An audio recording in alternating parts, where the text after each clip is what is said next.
Hello बच्चों, आज हम जो है यहाँ पे क्लास 11th बायोलॉजी के चैप्टर नंबर 1 जो है आपका द लिविंग वर्ल्ड उसको स्टार्ट करेंगे। और इसके अंदर जो हमारा फर्स्ट टॉपिक होगा वो होगा हमारा व्हाट इज़ लिविंग। ये ऊपर जो लिखा हुआ है, ठीक है। इसके अंदर हम क्या करेंगे, हम क्या कह सकते हैं कि कौन सी चीज़ें या कौन से ऑर्गेनिज़म या किस चीज़ को हम लिविंग कैटेगरी के अंदर रख सकते हैं। उसके लिए हम सबसे पहले कुछ कैरेक्टरिस्टिक, कुछ प्रॉपर्टीज़ पढ़ेंगे कि क्या क्या वो प्रॉपर्टीज़ हैं जिन प्रॉपर्टीज़ के बेसिस पे हम किसी भी चीज़ को, किसी सब्सटेंस को हम लिविंग कह सकते हैं या किसी ऑर्गेनिज़म को हम लिविंग कह सकते हैं। तो वो क्या क्या कैरेक्टरिस्टिक्स हैं। आपकी पहली कैरेक्टरिस्टिक आ जाती है इसके अंदर शेप एंड साइज़। यानी जो भी ऑर्गेनिज़म लिविंग है, लिविंग बीइंग की क्या होगी, इसकी एक डेफिनेट शेप होगी, एक साइज़ होगा, ठीक है, जो टाइम टू टाइम उसकी ग्रोथ के साथ मॉडिफाई होता रहेगा। और जो लिविंग बीइंग्स होते हैं उनकी जो शेप होती है वो एक डेफिनेट शेप होती है, इसलिए हम उसे कह सकते हैं कि living organism have been called the morphs. But जो हमारे नॉन लिविंग्स होते हैं उनकी कोई शेप नहीं होती। जैसे आप देख सकते हैं मिट्टी का कहीं ढेर लगा हुआ होता है, कुछ लगा हुआ, कोई पर्टिकुलर शेप नहीं है, जहाँ जिस तरीके से ग्रोथ हो जाए वो हो जाए, कोई डेफिनेट उसकी शेप नहीं होती। इसलिए नॉन लिविंग की जो नॉन लिविंग ऑब्जेक्ट्स होते हैं उनको हम अमॉर्फियस कहते हैं, because they do not have a definite shape. Second characteristic लेते हैं इसके अंदर हम growth is the characteristic by increasing in mass and increasing in number of individual. हम ये कह सकते हैं कि जो ग्रोथ है वो किसी भी सब्सटेंस का, किसी भी ऑर्गेनिज्म के अंदर मास के इंक्रीज़ को भी हम ग्रोथ कह सकते हैं। या कोई एक पॉपुलेशन है, अगर उसके अंदर नंबर ऑफ़ इंडिविजुअल इंक्रीज़ हो जाए तो उसको भी हम ग्रोथ कह सकते हैं। या हमारे पास कुछ सामान रखे हैं, हमारे पास बॉल्स हैं, उसके अंदर नंबर ऑफ़ बॉल्स इकट्ठी हो रही हैं, तो हम ये कह सकते हैं कि हाँ, यहाँ पर भी ग्रोथ हो रही है, ठीक है। बट वो एक नॉन लिविंग चीज़ के लिए चला जाएगी। लेकिन अगर हम growth as a characteristic word use कर रहे हैं फॉर अ लिविंग बीइंग, तो ये बात हमें ध्यान रखनी पड़ेगी कि जो लिविंग बीइंग्स के अंदर जो ग्रोथ होती है दैट इज़ इंटरनल, ठीक है। इंटरनल कैसे होती है, क्योंकि लिविंग ऑर्गेनिज्म के अंदर जो ग्रोथ हो रही है वो उसका प्रोटोप्लाज्म के अंदर इंक्रीज़ होने से हो रही है। और ये प्रोटोप्लाज्म इंक्रीज़ कैसे करता है कि लिविंग ऑर्गेनिज्म जब हम कुछ कंज्यूम करते हैं बाहर से, हमारा प्रोटोप्लाज्म किससे बना हुआ है, कुछ केमिकल से बना हुआ है। जैसे हमारे प्रोटीन्स हैं, कार्बोहाइड्रेट्स हैं, कुछ फैट्स हैं, अमोनिया, ये बहुत सारे केमिकल जिनके हमारा प्रोटोप्लाज्म बना हुआ है, ठीक है। अगर इनकी कंसनट्रेशन में इंक्रीज़ होगा तो हमारा प्रोटोप्लाज्म इंक्रीज़ होगा। प्रोटोप्लाज्म इंक्रीज़ होने से सेल साइज़ इंक्रीज़ होगा, और सेल साइज़ इंक्रीज़ होने से लिविंग ऑर्गेनिज्म के अंदर ग्रोथ होगी। तो उसको तो हम एज अ कैरेक्टरिस्टिक ले सकते हैं लिविंग ऑर्गेनिज्म की ग्रोथ के लिए।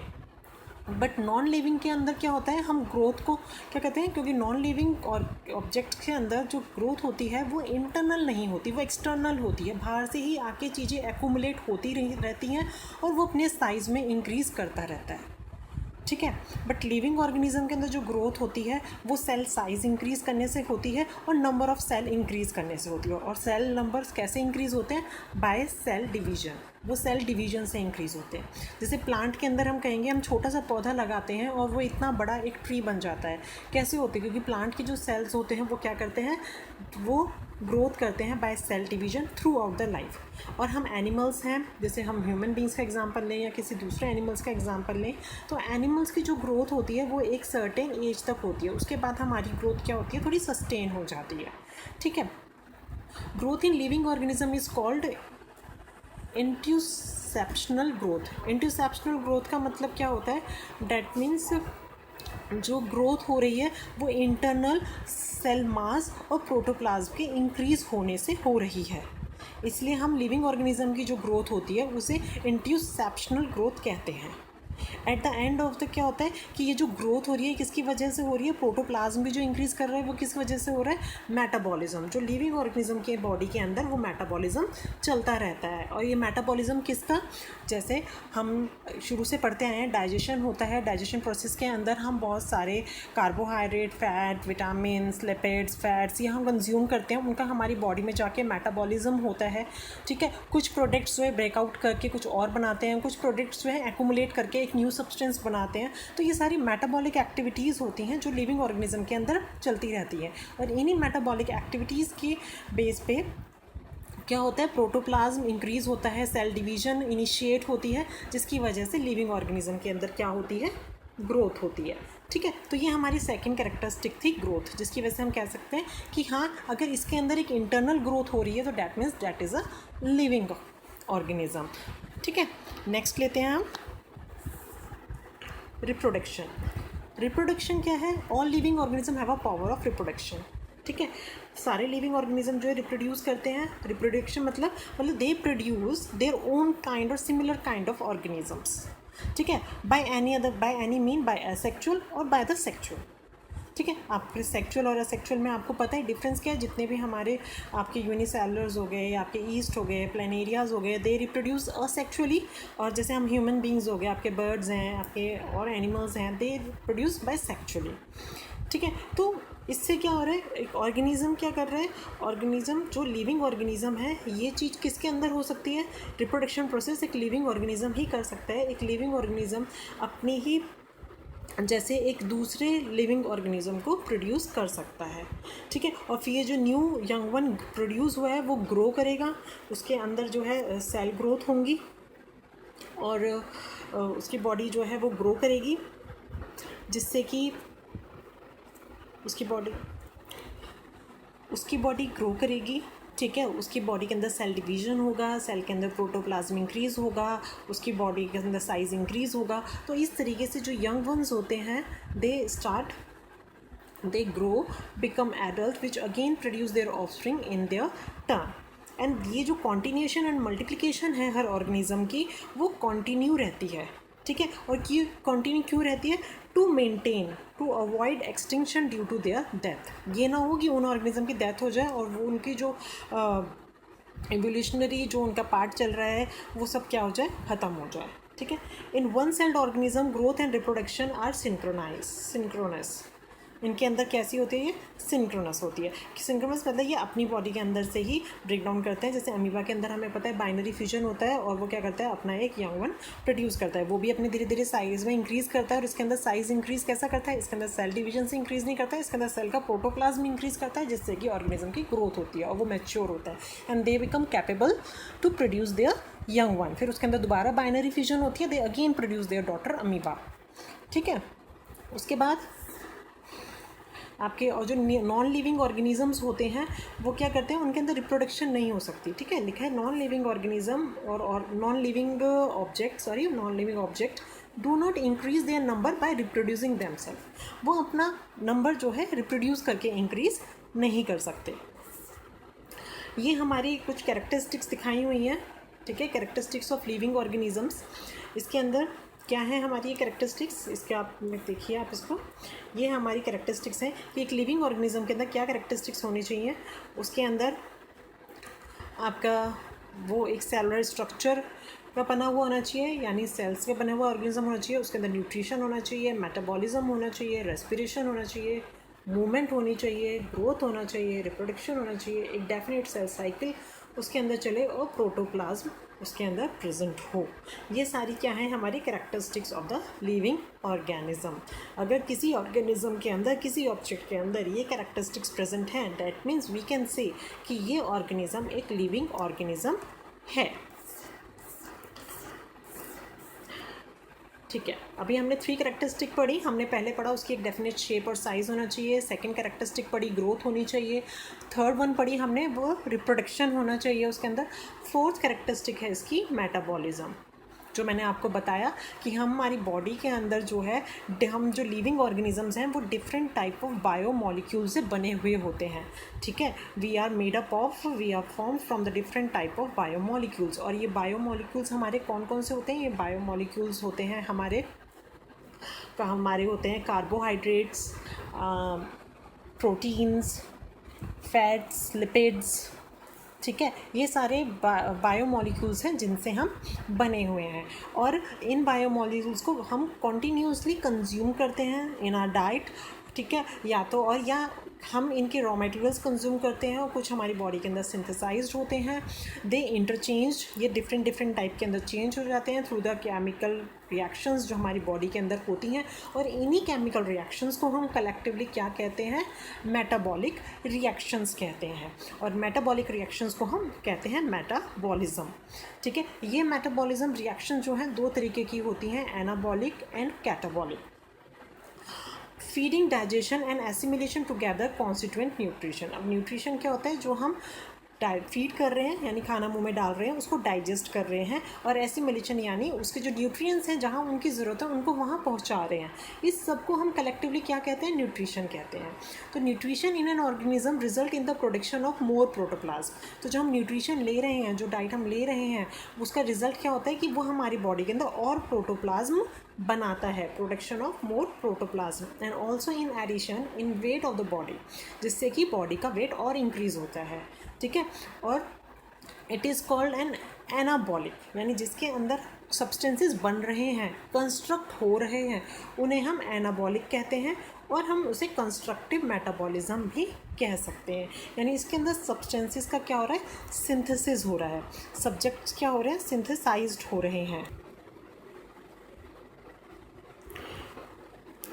और जो सिंथेसाइज्ड हो रहे हैं which result in the formation of complex substances. और जब सिंथेसाइज्ड होते हैं तो हमारी बॉडी के अंदर कॉम्प्लेक्स सब्सटेंसेस सिंथेसाइज्ड होते हैं।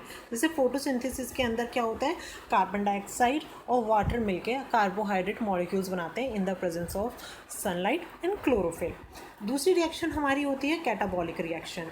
Catabolic is a process of break down, जिसके अंदर कोई कॉम्प्लेक्स मॉलिक्यूल ब्रेक डाउन होकर सिंपलर फॉर्म बनाता है, जैसे कि हमारी रेस्पिरेशन के अंदर होता है। रेस्पिरेशन के अंदर हमारा जो ग्लूकोज मॉलिक्यूल है वो ब्रेक डाउन हो जाता है into the oxygen water. Breakdown involves respiration involves taking of oxygen and production of carbohydrate and along with the energy, and this energy is used for carrying on various life activities. ठीक है, in living organisms metabolic reaction are also possible in vitro. in vitro होता है जो laboratory के अंदर हम essential nutrient condition के अंदर ये रिएक्शंस करवाते हैं, जो सेल फ्री सिस्टम होता है।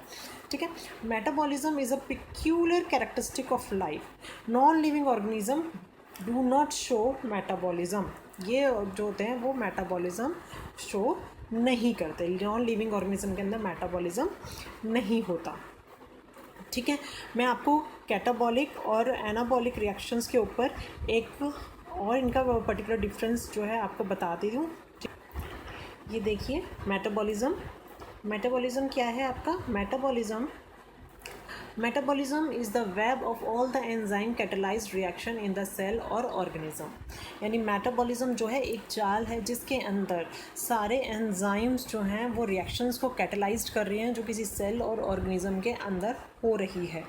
ये जितनी भी रिएक्शन ऑर्गेनिज्म के अंदर हो रही हैं, चाहे वो रेस्पिरेशन से रिलेटेड हो, चाहे वो आपकी डाइजेशन से रिलेटेड रिएक्शंस चल रही हों, वो सारी रिएक्शन जो हैं किनके द्वारा कैटलाइज की जाती हैं, वो कैटलाइज की जाती हैं बाय द एंजाइम। ठीक है, और मोस्ट ऑफ द रिएक्शंस आपकी जो है सेल के साइटोप्लाज्म के अंदर पूरी होती हैं। कुछ रिएक्शंस ऐसी होती हैं जो एक्स्ट्रा सेलुलर होती हैं, डेट मीन्स सेल के बाहर होती हैं। ठीक है, such as reaction used to digest food in the small intestine. Metabolism is the sum of all reactions that occur in an organism. Metabolism consists of pathway by which one type of molecule is transformed into another in a series of small steps. Metabolism जो है वो एक pathway है जिसके अंदर एक type के molecules दूसरे टाइप के मॉलिक्यूल्स में क्या कर जाते हैं, ट्रांसफॉर्म्ड कर जाते हैं। और ये मेटाबॉलिज्म यही नहीं कि हमारे अंदर चलता है, ये स्मॉल ऑर्गेनिजम्स के अंदर भी चलता है। अब यह है मेटाबॉलिज्म हमारे टू टाइप का होता है, एनाबॉलिज्म और कैटाबॉलिज्म। एनाबॉलिज्म क्या होता है, anabolism is the synthesis of complex substances. इसके अंदर सिंथेसिस हो रही है, सिंथेसिस यानी बन रहे हैं, सिंपल मॉलिक्यूल से कॉम्प्लेक्स मॉलिक्यूल्स बन रहे हैं। ठीक है, और जब सिंपल मॉलिक्यूल से कॉम्प्लेक्स मॉलिक्यूल बनता है तो उस टाइम पे क्या ज़रूरत पड़ती है, उन्हें एनर्जी की ज़रूरत पड़ती है। तो जो हमारी कैटाबॉलिक रिएक्शंस होती हैं उन्हें किसकी ज़रूरत पड़ती है, एनर्जी की ज़रूरत पड़ती है, which is usually supplied in a form of ATPs. ठीक है, और कौन कौन सी रिएक्शंस हमारी एनाबॉलिक रिएक्शंस होती हैं, जैसे आपकी प्रोटीन सिंथेसिस की रिएक्शन होती है, डीएनए सिंथेसाइज्ड होता है, फोटोसिंथेसिस होती है प्लांट्स के अंदर, और कार्बोहाइड्रेट बनता है स्टार्च और सेलुलोज फॉर्म के अंदर। ये सारी हमारी क्या है, एनाबॉलिज्म रिएक्शंस हैं। हमारी कैटाबॉलिक रिएक्शंस कौन सी होती हैं? कैटाबॉलिक रिएक्शंस होती हैं हमारी, catabolism is the breakdown of the complex molecules. Catabolism के अंदर कॉम्प्लेक्स मॉलिक्यूल ब्रेक डाउन होता है इनटू द सिंपलर, और जहाँ पे ब्रेक डाउन होता है वहाँ पे अब एनर्जी रिलीज्ड होगी, क्योंकि जो एनर्जी कैप्चर्ड है, बंधी हुई है उस कॉम्प्लेक्स मॉलिक्यूल के अंदर, जब वो टूटेगा तो वो एनर्जी क्या होगी, रिलीज्ड होगी in a form of ATP. तो catabolism reaction release energy and in some cases this energy is captured in a form of ATP which in turn are used in the cell। Catabolic reactions हमारी कौन कौन सी होती हैं? वो होती है हमारी digestion of the food, mouth, stomach and small intestine, cellular respiration, जो हमारा ग्लूकोज मॉलिक्यूल ब्रेक डाउन हो जाता है, ठीक है, सेलुलर रेस्पिरेशन के अंदर जो माइटोकॉन्ड्रिया के अंदर होता है फिर जाके हमारा, then digestion of complex carbon compound in a dead organism matter by decomposition. जैसे हमारे जो डिकम्पोजर्स होते हैं वो आपके कॉम्प्लेक्स कार्बन कंपाउंड्स को डिकम्पोज करते हैं। ये सारी हमारी कैसी रिएक्शंस हैं? ये हमारी कैटाबॉलिक रिएक्शंस हैं। फिफ्थ कैरेक्टरिस्टिक है लिविंग ऑर्गेनिज्म की इज सेलुलर ऑर्गेनाइजेशन, यानी हमारे जो लिविंग ऑर्गेनिजम्स होते हैं वो सेलुलर, उनकी ऑर्गेनाइजेशन कैसी होती है? सेलुलर होती है, वो सेल के बने हुए होते हैं, ठीक है। तो all living organism made up of cell and numerous organelles of the cell carry various of coordination function and cell organisation is the defining characteristics of the living organism. और जो नॉन लिविंग ऑर्गेनिजम्स होते हैं वो cellular in nature नहीं होते। Six characteristic है हमारी consciousness. Consciousness is the ability, that means हमें पता हो हमारे आसपास क्या हो रहा है, क्या चल रहा है हमारे आसपास, ठीक है। हमारे एनवायरनमेंटल के अंदर जो चेंजेस हो रहे हैं हम उनको सेंस कर सकें। जैसे बहुत गर्म हवा चल रही तो हमारी बॉडी रिसीव कर लेती है, बहुत गर्मी है, बाहर ठंड है तो हमें पता चल जाता है बाहर ठंड है, किसी ने हमें सुई चुभो दी, किसी से हमें कुछ हर्ट हो गया, तो ये क्या है? ये हमारी कॉन्शियसनेस है। नॉन लिविंग ऑर्गेनिजम्स के अंदर कॉन्शियसनेस होती है, सेल्फ अवेयरनेस होती है, वो इंटरनल और एक्सटर्नल स्टिमुलाई के अगेंस्ट प्रॉपरली रिस्पॉन्स कर सकते हैं, ठीक है। हम एक बैलेंस कंडीशन बना के रखते हैं किसकी? होमोस्टैसिस की, होमोस्टैटिस की। ये क्या होता है? डैट मीन्स हम अपने बॉडी के अंदर टेम्परेचर को रेगुलेट कर सकते हैं बाहर के अकॉर्डिंग भी, ठीक है। उसके बाद consciousness is defining property of all living organism. ये सभी लिविंग ऑर्गेनिज्म की एक डिफाइनिंग प्रॉपर्टी है, और ये सिर्फ लिविंग ऑर्गेनिज्म की ही डिफाइनिंग प्रॉपर्टी है। नॉन लिविंग को पता भी नहीं होता उसके आसपास क्या है क्या नहीं है, ठीक है, उसके पास सेल्फ अवेयरनेस नहीं होती। अगर हम बात करें अपनी ह्यूमन बींग्स की, तो human being is the only organism who is aware of himself. सिर्फ हम ही अपने बारे में जानते हैं। ह्यूमन बींग हम, यानी हम सारे लिविंग ऑर्गेनिज्म के बारे में हम सिर्फ अपने बारे में बात कर रहे हैं। हमें पता है हम कैसे हैं, हमारी बॉडी इंटरनल स्ट्रक्चर कैसा है, हम क्या फील कर रहे हैं, क्या है हमारे अंदर, क्या चल रहा है अंदर हमारे अंदर। तो बाकी आपके ये है, बफेलो है, काउ है, डॉग है, ऑल ऑर्गेनिजम्स हैं, in they do not aware of themselves, ठीक है। But the human being is the only organism who is aware of himself, जिसे हम सेल्फ कॉन्शियसनेस, अपने बारे में हम अपने लिए कहते हैं सेल्फ कॉन्शियसनेस हमारे अंदर है। द रिएक्शन और responses by living organism to the change in the environmental sensitivity. और जो बाहर के एनवायरनमेंट के अंदर चेंजेस होते हैं, लिविंग ऑर्गेनिजम्स उस एनवायरनमेंट को जो हम सेंस कर रहे हैं उसके अंदर रिएक्ट कर रहे हैं, दैट इज़ सेंसिटिविटी, ठीक है। तो यानी जो लिविंग ऑर्गेनिजम्स हैं जितने भी हमारे हैं उनके अंदर सेल्फ कॉन्शियसनेस है।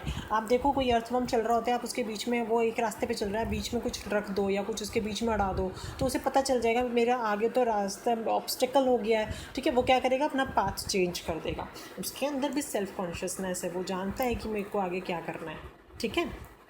Next, definite life cycle. हम लोगों की एक डेफिनेट लाइफ साइकिल होती है, ठीक है। हमारे सेल्स की एक डेफिनेट साइकिल चलती है। हमें पता है हमें बर्थ होंगे, बर्थ के बाद हमारी पूरी लाइफ साइकिल चलेगा। चाइल्डहुड स्टेज आएगी, फिर लेट चाइल्डहुड आएगी, एडल्ट आएगी, ओल्ड स्टेज आएगी, एट द एंड डेथ हो जाएगी। ये हमारी प्रॉपर एक लाइफ साइकिल चलती है। तो लिविंग ऑर्गेनिज्म के अंदर ये पूरी एक डेफिनेट लाइफ साइकिल चलती है, ठीक है। वो बर्थ होगी, उनकी ग्रोथ होगी, रिप्रोड्यूस करेंगे, सेनेसेंस होगी, डेथ हो जाएगी। फोर्थ है हमारी, एट्थ है हमारी मूवमेंट। लिविंग ऑर्गेनिजम्स के अंदर मूवमेंट होगी, वो one place to another place चले जाएंगे। ऑल्दो हम प्लांट्स की बात करते हैं कि उनके अंदर मूवमेंट नहीं होती, ठीक है, वो अपनी एक जगह पे एंकर्ड हैं सॉइल के थ्रू, ठीक है, बट मूवमेंट उनके वेरियस अदर पार्ट्स के अंदर हो रही हैं, उनकी टहनियाँ हिलती हैं या कुछ भी होते, पत्ते हिलते हैं हवा से, ठीक है, उनके अंदर दूसरी तरीके की मूवमेंट है, ठीक है। फिर है हमारा प्रोटोप्लाज्म। प्रोटोप्लाज्म की हमारे जो हमने पहले बात करी थी, हमारी जो ग्रोथ हो रही है वो प्रोटोप्लाज्म के इंक्रीज होने से भी ग्रोथ हमारी हो रही है। तो living organisms show vital activities of cell due to the presence of protoplasm. Protoplasm has been called the physical basis of life. 10th है सेल्फ रेगुलेशन। सेल्फ रेगुलेशन यानी हमारा कंट्रोल सिस्टम। हर ऑर्गेनिज्म का अपनी बॉडी को regulate करने का एक control system होता है। हमारी बॉडी अंदर क्या कर रही है, अपने आप को रेगुलेट कर रही है। हमें पता है हमारे अंदर ग्रोथ हो रही है, हमारे अंदर एक्सक्रीशन फंक्शन चल रहा है, हमारी कार्डियक एक्टिविटीज़ चल रही हैं, मेटाबॉलिक एक्टिविटीज़ हमारे अंदर चल रही हैं, रिप्रोडक्शन चल रहा है। ये सारे हमारी बॉडी का सेल्फ कंट्रोल सिस्टम है, ठीक है। उसके बाद हमारा आ जाता है एनिमल है nervous and hormone system of self regulation, ठीक है, यानी हम अपने आप को रेगुलेट कैसे कर रहे हैं, through the nervous system and the hormonal coordination.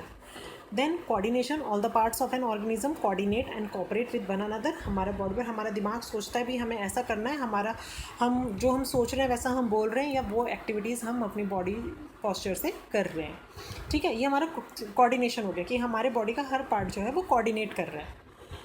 12th है जेनेटिक मटेरियल। हर लिविंग ऑर्गेनिज्म को जेनेटिक मटेरियल होता है। वो जेनेटिक मटेरियल जो एक हेरिडिटरी मटेरियल है, जिसे हम डीएनए कहते हैं, और ये एक ऑर्गेनिज्म से दूसरे ऑर्गेनिज्म पे ट्रांसफ़र हो जाता है। मतलब एक जनरेशन अपनी नेक्स्ट जनरेशन में इसको ट्रांसफ़र कर रही थी, जिससे हम अपनी प्रीवियस जनरेशन की कुछ क्वालिटीज़ फीचर्स क्या करते हैं, इनहेरिट करते हैं। तो ये भी एक लिविंग बीइंग का कैरेक्टरिस्टिक है। 13th है आपका अडेप्टेबिलिटी। अडेप्टेबिलिटी दैट मीन्स हम अपने आप को अडेप्ट कर लेते हैं in the various conditions. Environmental conditions change होती हैं, हम उसके अकॉर्डिंग अपने आप को ढालने की कोशिश करते हैं, चेंज करते हैं, अपने अंदर कुछ ऐसे चेंजेस लेके आते हैं so that we can adapt that changes, that variation, अपनी कुछ मॉडिफिकेशंस कर लेते हैं, ठीक है, to live in a harmonious way with our surrounding. 14th है मॉर्फोजेनेसिस। लिविंग ऑर्गेनिज्म की अपनी एक मॉर्फोलॉजी होती है, ठीक है। हमें पता है कि हम जो है ट्रिप्लोप्लास्टिक ऑर्गेनिज्म है, 3 जर्म लेयर से बने हुए हैं, हमारे अंदर ऑर्गन्स हैं, हमारा बॉडी साइज़ ये है, और हमारी ग्रोथ इसी तरीके से होगी कि पहले जो है जाइगोट बनेगा, जाइगोट से ब्लास्टुला, ब्लास्टुला से गैस्ट्रुला, गैस्ट्रुला जो है एक छोटे से यंग वन के अंदर यानी एक मिनिएचर ऑर्गेनिज्म के अंदर बदल जाएगा, ठीक है। ये हमारी मॉर्फोजेनेसिस है, डेवलपमेंट, ठीक है, कि किस तरीके से हमारी ये डेवलपमेंट होगी। तो ठीक है, इसी के साथ हमारा ये फर्स्ट चैप्टर के जो कैरेक्टरिस्टिक्स हैं वो सारी क्या हुई, लिविंग ऑर्गेनिज्म की ख़त्म हुई, ठीक है। उसके नेक्स्ट वाला टॉपिक आपको नेक्स्ट वीडियो में लेके आएंगे। Thank you.